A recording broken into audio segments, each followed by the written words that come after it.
आज मी तुमच्यासाठी एकदम ईझी सिंपल चिकन तंदूरीची रेसिपी घेऊन आलो, जी एअर फ्रायरमध्ये बनवणार आहे आणि इतकी टेस्टी आणि यम्मी लागते, की तुम्हाला काय सांगू मित्रांनो.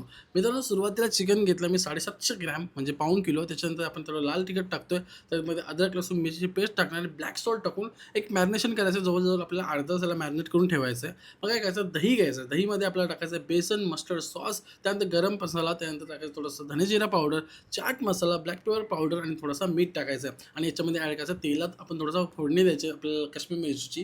ती टाकून मस्त प्रॉपर असं मिक्स करून घ्यायचा हा मॅरिनेशन आणि देन चिकनला डीप करायचं. चिकनला प्रॉपर असं डीप करून घ्यायचं आणि हा पण मॅरिनेट करून चिकन आपल्याला ठेवायचं जवळजवळ पाऊण तासासाठी. म्हणजे आपल्याला जवळजवळ 1 तास तर मॅरिनेशनसाठी ठेवायचं, कारण का तेव्हा जाऊन आपला चिकन एकदम मजेदार, ज्युसी आणि एकदम स्पायसी आणि फ्लेवर्सने भरलेला लागणार आहे. आता काय करायचं आहे, जो एअर फ्रायरचा भांडा असो, जो माझं कंटेनर असो, त्याला आपल्याला बटर ब्रश करायचा आहे. बटर ब्रश केल्यानंतर चिकनला अप्लाय करायचं, ठेवायचं त्याच्यावरती आणि 180 सेल्सिअसवरती म्हणजे 180 सेल्सिअसवरती आपल्याला 30 मिनिटासाठी चिकनला प्रॉपर असं शिजत ठेवायचं आहे. त्यामध्ये 15 मिनिटाचा गॅप ठेवूया आपण. 15 मिनिटं बाहेर काढायचा, थोडा बटर ब्रश करायचा आणि बटर ब्रश करून आपल्याला परत एकदा लावायचं आहे. त्यानंतर जेव्हा 30 मिनिटं कंप्लीट होतील, आपल्याला पलटी करायचं आहे दुसऱ्या बाजूने.